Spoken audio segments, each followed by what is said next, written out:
wasiirka wasaaradda gaashaandhigga Somaliland ciise axmed yuusuf xawar oo maanta telefishinka Honkable waraysi gaar ah siiyay ayaa waxa uu sheegay in xukuumadda Somaliland gaar ahaan wasaaradda gaashaandhiggu ay dhawaan soo afjari doonto arrinka taliye caare oo kamid ah ciidamada Somaliland laakiin dhawaan ka goostay oo ku sugan deegaan ka tirsan gobolka Sanaag wararka ugu dambeeyay ee joogitaankiisa meesha ku sugan yahay gobolka Sanaag qaybtiisa bariga fog ba sheegayaan magaaladu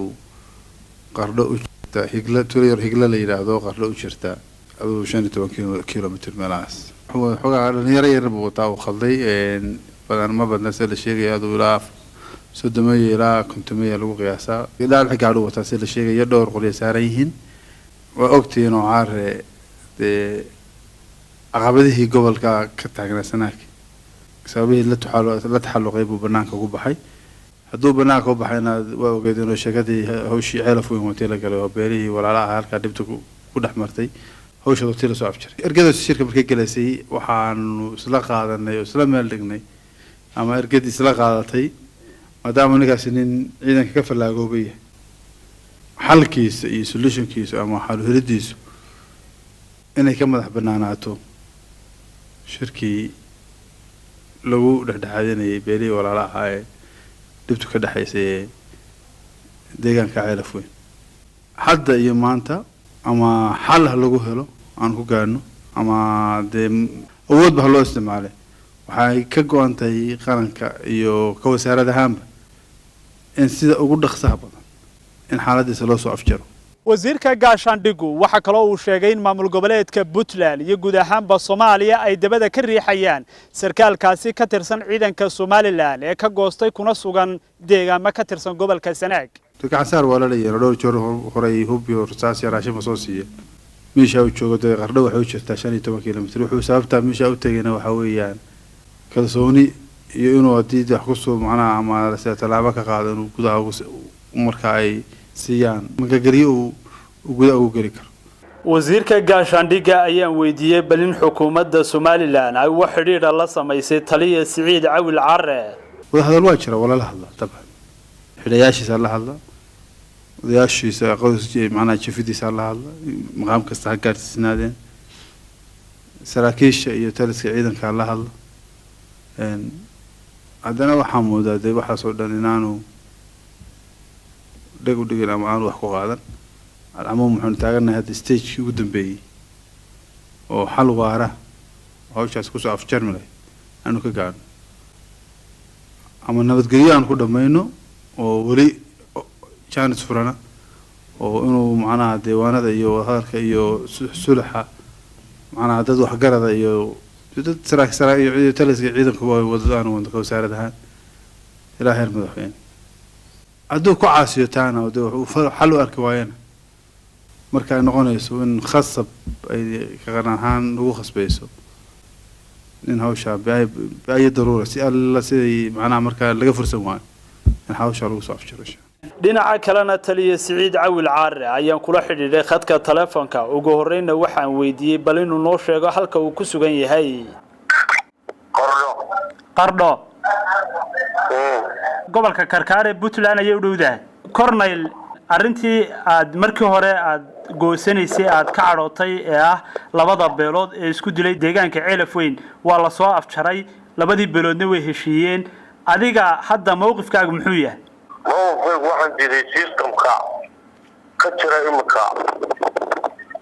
dalka Soomaaliland ee lagu maamulayo ayaan saloogay sida ay uga wado beeraha dhexdooda dagaalka ayaan saloogay dagaalkana iyada waday waana isku diraysay waana kala qaban weynay way sababtaa dambigu marka dambiga mawaa dambilaha waa la qabtaa dabeetana sharciga loo geeyaa laakiin Cornel heshiis bay labadii beeloodba ku dhawaaqeen adigu hadii la dhameeyay khilaafkii labada beelood iyo dagaalkii labada beelood maxaad kale tabanaysaa ee aad ku maqantaa dhammaan dadyoga degan gobolada Somaliland lixda gobolada Somaliland waxaan u soo jeedinayaa inay ka garoodaan systemkooda waayo sababta ma xulima dhamaysay xulimo ayaa dhamaysay iyo wadaado sharci iyo dastuur la dhigtay iyo dowladnimadii meesha way ka baxday culamaa hawshaa qabatay ilaahay allaha ka noqdo beelahana waxaan leeyahay alla adkeeyo nabadgelyada hadda waxaad ku baaqaysaa in nabadgelyada la adkeeyo adiguna ciidamo ayaad ku haysataa deegaankaas ciidamadaas maxay ka shaqaynayaan ma ammaanka mise ammaan darra ayay wadaan way maqlaysaa ha dib baan ka sheegi doonaa ay ka shaqaynayaan dib baan kaaga soo sheegi doonaa insha allah maadaama colaadaasi ay dhammaatay adiga mawqifkaagu muxuu yahay colaadaas markii hore baan u soo labada beeloodba waa beelahaydii in la hawshooda dowladnimo wax ka qabato ayuun baan doonaya caladaha taasaa iga keentay maadaama aan dowladnimo ka jirin meeshii iyo sharci calada ay ku tegay taasay ahayd marka aniga mawqifkaygu waxa weeye iminka waxaan joogaa puntland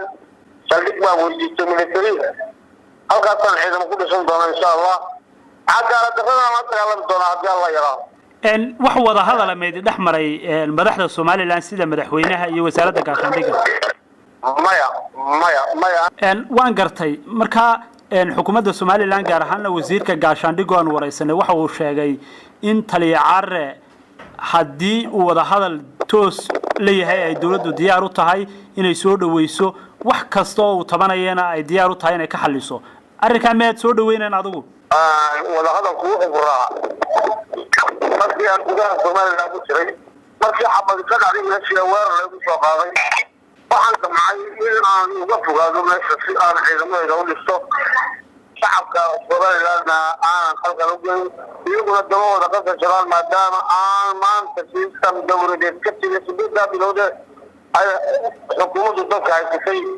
intaa waxa ka socoto qorshe dagaal baa meel walba ka socda marka mawqifku waxa weeye inaan anigu halkaan deganaa ciidamada ku dhisto hawsheeda qabsado ku diyaargaroobo ugu dambeyn damacaagu ma wuxuu yahay inaad ciidan intaad dhisato aad ku soo weerarto gobolka Sanaag iyo gudaha Soomaaliland oo ay ku nool yihiin ehelkaaga iyo beelahaad awalba aad leedahay waawantooda iyo walaalnimadooda ka shaqeynay Soomaaliland waa isku cadaalad darrada kala dagaalami doona insha Allah waxa jira warar sheegaya in dawladda Soomaaliya iyo maamul goboleedka Puntland ay hub ku soo siinayaan iyo lacag si aad u jabhadaysid oo aad Soomaaliland ula dagaalanto arrinkaasi dhabmaya arrinkaas wax la kala jiraan hub lagu filan waa haysana kali haystaan bal la leeyahay